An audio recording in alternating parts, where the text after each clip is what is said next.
Good evening, and welcome to this edition of Month in Review. I'm Seaman Andrew Frisbee, and tonight we're going to see some of the top stories from the month of October, as we'll highlight the sailors and commands working in the Sasebo, Atsugi, and Yokosuka areas. Our top story tonight comes from Sasebo. For deployed sailors, knowing they have friends and family back home that support them can make all the difference. Petty Officer Che Rose was pierside when a crew returned to Sasebo and into the waiting arms of their loved ones. Sailors on USS Denver returned to their families after going to Australia on deployment. Well, there's the Denver, and I'm so excited to finally get my husband back. We've all been missing our husbands. Well, I'm very excited about everything we accomplished during the deployment. The deployment exceeded my highest expectations of what we could do to us, and most importantly, we're bringing everyone back home like the heroes that they are to go see their families. So. For the families of sailors, the day their loved ones pull back in is always a day they look forward to. Awesome. It's like great, and it's like my whole entire family like back together, and there's nobody missing. There's no like empty space in my heart or anything. Sailors must depend on each other when they're out to sea, but their families are their primary support system. Petty Officer Che Rose, Fleet Activities, Sasebo, Japan. The USS Denver returned to Sasebo after a 3-month patrol of the U.S. 7th Fleet Area of Responsibility. On the subject of families enjoying some time together, Petty Officer Kirk Putnam attended an event at Yokosuka's Benny Decker Theater that brought both young and old together for a night of family fun. Children in Yokosuka were excited that Elmo was coming in person to the Benny Decker Theater to give a live musical performance, sponsored by the USO. But what they probably didn't know was that they'd be making a new friend as well. Meet Katie. She happens to be a military child herself, and she just found out that she has to PCS with her family. And of course, that's something that every military child goes through. It's hard, but Katie, through help with her friends at Sesame Street, gets some great tips on how to maintain the friendship she's established. The USO Sesame Street experience for military families has visited Yokosuka twice before. But this time around is even more special as it marks the 700th performance. It was so much fun sharing our day with you. Petty Officer Kirk Putnam, Yokosuka Naval Base, Japan. Parents can visit the USO website to find out where and when they can see the USO's Sesame Street experience for military families. Staying on the topic of military families, re-enlisting is a time-honored tradition best shared with the family. Petty Officer Brian Brooks brings us the story of one Yokosuka sailor who was re-enlisted with a little help from her daughter. Petty Officer Patricia Pittman has re-enlisted into the Navy twice for a total of 13 years, but this re-enlistment really hits home. The re-enlisting officer is Air Force First Lieutenant Jaleesa Pittman, Petty Officer Pittman's daughter.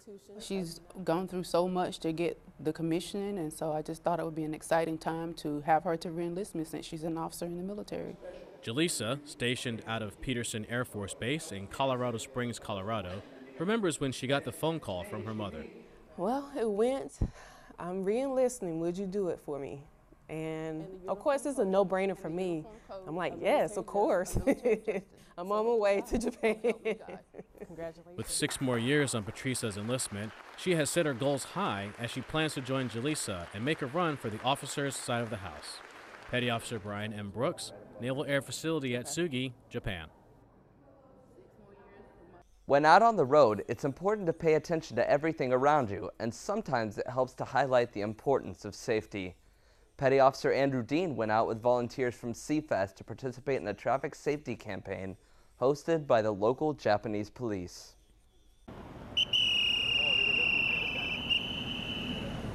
Local highway policemen set up at the on-ramp to the expressway, and they, along with volunteers and sailors from Fleet Activities Sasebo, participated in the fall traffic safety campaign. We just came out to just help the Japanese people promote safe driving and to eradicate traffic accidents. Our efforts are to encourage drivers, especially to observe the speed limit on the expressway, because it's easy to speed up without realizing, and also to have everyone in the vehicle buckle their seatbelts.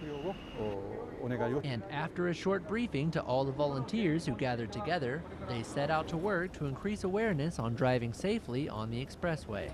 We pass out the flyers and the goodie bags just to tell the community how much the U.S. Navy cares about the Japanese citizens, and we really want them to just drive safely. This is a very safe area. They hardly ever have accidents, so we're just trying to keep it that way while we're out here.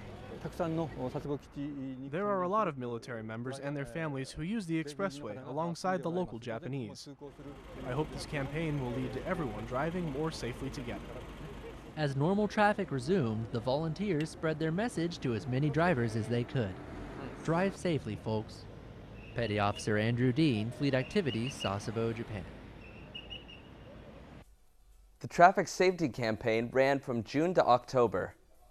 In our next story, sailors at Naval Oceanography Anti-Submarine Warfare Center in Yokosuka have the duty of alerting the base if severe weather is on the way. Petty Officer Shamira Purifoy talked with one of these weathermen to learn how they get the job done. When bad weather decides to blow through town, it's not Al Roker or Sam Champion who gets you the deeds. It's the multitasking sailors of Naval Oceanography Anti-Submarine Warfare Center, or NAOWC Yokosuka. Yes, we're the weather guessers of the Navy and also technically the oceanographers in the Navy, which is the more lesser known part. Most of us people around the Navy knows the weather people. Forecasting is not all sunshine and flowers.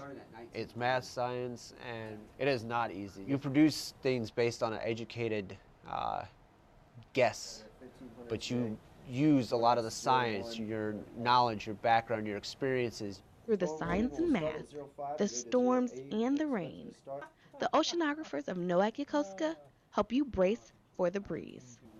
Petty Officer Shamira Purifoy, Yokosuka Naval Base, Japan. These sailors help keep Yokosuka prepared for severe weather that may come their way. What are your shipmates doing around the world? Let's take a look at some snapshots from around the fleet. This is snapshots from around the fleet. Captain Richard McCormick takes command of USS Blue Ridge. An aviation electrician's mate performs flight ops aboard USS George Washington. Sailors of USS Muston share a few smiles with children from a local school while on a port visit in Satahip, Thailand. This has been photos from around the fleet. For service members and their families living overseas, it's not always easy to help their children connect with the other students. I followed a group of students from the E.J. King High School band who have found just that through their music.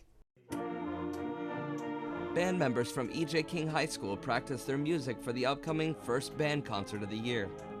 We've only been in school for like 5-6 weeks we've been playing, okay? So it's not going to be a long concert. This fall concert is really just a way for mom and dad to come in and see what we've been working on and hear them for the first time this year.